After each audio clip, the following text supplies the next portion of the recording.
everyone, it's Maria SolitaryWitchTracks here. I hope everyone's having a good week.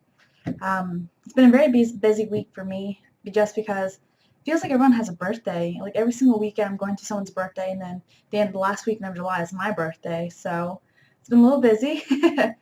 But if you guys have been keeping up with my Facebook, you know that this video is actually going to be about working with the goddess Frigg, or the anglicized version, Frigga, and what it really means to work with her, what she really means to me, how she actually comes across to me, and how, when I first perceived her and how I actually perceive her now.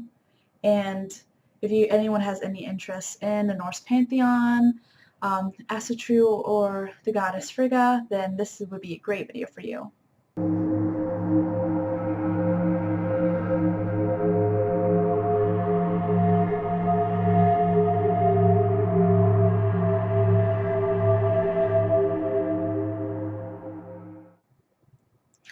Okay, so I started working with Frigga, I don't know how many years ago when I first came upon my path as Wicca. I was just a long time ago. I was doing this thing that Page Egyptian started, where you work with a god and goddess from a different pantheon every month for a year. And one of those years was the Norse pantheon, so I worked with Frigga and Thor. Odin. Or Frigga and Odin. And I learned a little bit about her there, and that's, I guess, where we established our connection. Working with her, I, initially thought of her as an earth goddess, and hearth goddess, and, thought of her as more of a motherly goddess who's there to comfort you. And, there's some things that helped me, or helped influence this idea. One of those is the rune Barkano, or Barkana. It means birch. It is also associated with Frigga because birch is sacred to her. And with that rune, it's all about maternal instincts, the home, the hearth, everything that has to do with that really homely feeling.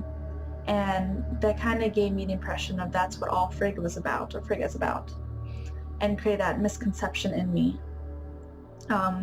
Doing more research and growing close to her over the years, I found out this is not just her. Yes, this is a part of her. This is one of her many facets, but it is not entirely her. So I'm doing some further research. I even had a mythology class back in college where we got to go over the Eddas, the poetic Eddas. And if you ever read the version translated by Caroline Larrington in the Poetic Eddas, there is, during the argument that Loki has with Freya, Freya even states to Loki, "Frigg knows, I think, all fate, though she herself does not speak out." Now, that says a lot, because as far as the mythology and depictions and working with her at first, she never really spoke out. She was in a way silent in her power, silent in what she did, but she did work. She did do her thing. That's my water. But Freya says she knows all fate, kind of like the Norns do. And I thought that was really interesting. And so it's like, Frigg may appear silent in her power of knowledge, and her power of knowledge and fate rivals that of the Norns, because the Norns are all about fate, but they act out on it. Frigga doesn't. She stays silent. But she also weaves. She is known as the goddess who weaves the clouds, who uses her spindle, uses her wheel, and weaves the clouds and sends them out.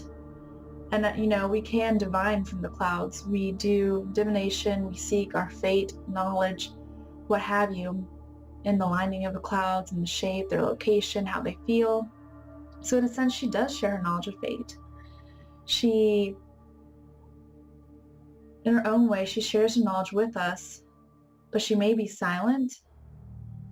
but she holds power. She holds her place of power. She holds her strength in her silence.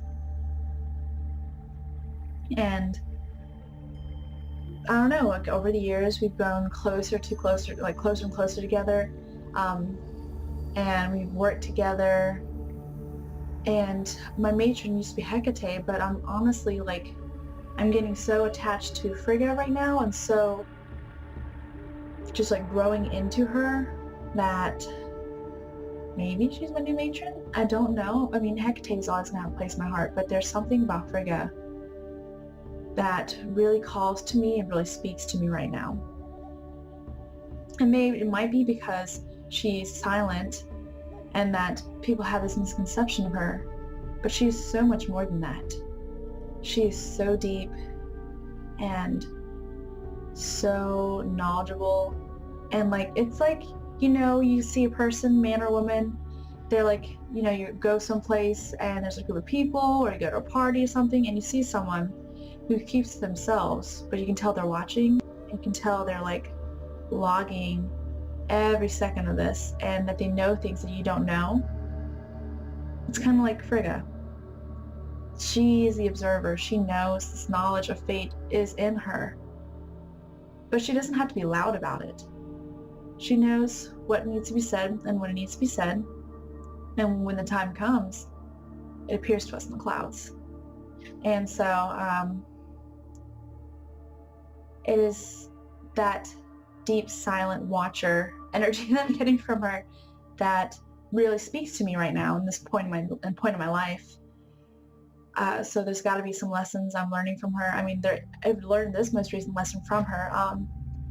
Actually, in a meditation I had when I journeyed to the underworld, and I journeyed to Frigga, which doesn't make sense because, you know, she's an Aesir, so she's in the sky and not the earth, but I mainly do my journeying in the underworld, and in the womb of the underworld is where I meet my matron and patron. And so she was down there, and she spoke to me and said, "I am the silent watcher. I am the weaver. Knowledge is in my hands. I am the wild mystic. I glean the whispers of the Norn and bring them into being. My hair is wild when I spin. Possessed with what I know, I seek. I am." And that was a really powerful message. I got that. It was during a new moon or a full moon, but that was such a powerful message I received from her, and it really struck something in me, something that, you know, looks can be deceiving. Do not take anyone on how you first perceive them, because they are so much more beneath the surface. Kind of like iceberg, kind of like an iceberg. And that is how she is to me. And I don't know, maybe it's a reflection of what I want to be personally, like to have that deepness, to have that, you know, secret knowledge underneath the surface.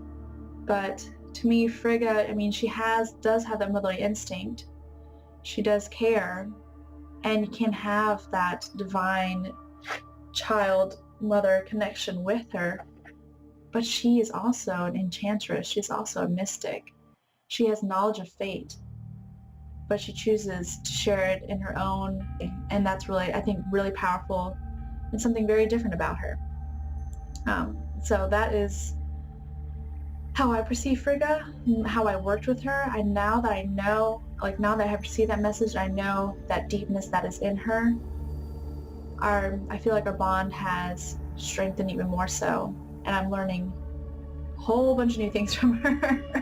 A lot of new stuff, and it's exciting. But she is so much more, and it is such a powerful message that people are so much more beneath the surface too, you know? And so that's a major lesson I learned from her recently, and learned about her, learned from her. It strengthened our bond. It's just a deeper connection now. And I'm so excited to learn more from her. If any of you guys have worked with Frigga, I would love to hear your experiences. I would love to know what you think of her. this is my perception that I received from this that she gave me. And Hecate is still very dear to my heart, but as people evolve, we evolve every day, we grow every day, and, sometimes our deities change and grow with us, and sometimes they pass us along to someone else. And it seems at this point in time, it's that transition from Hecate to Frigga going on here. No, Hecate, like as I've been saying, I learned a lot from her as well, and I'm still going to call upon her, but at this point in time, a lot of what I need is from Frigga, and it's what she can give me. And so I open myself to my connection with her, and I look forward to learning so much more. Blessed be.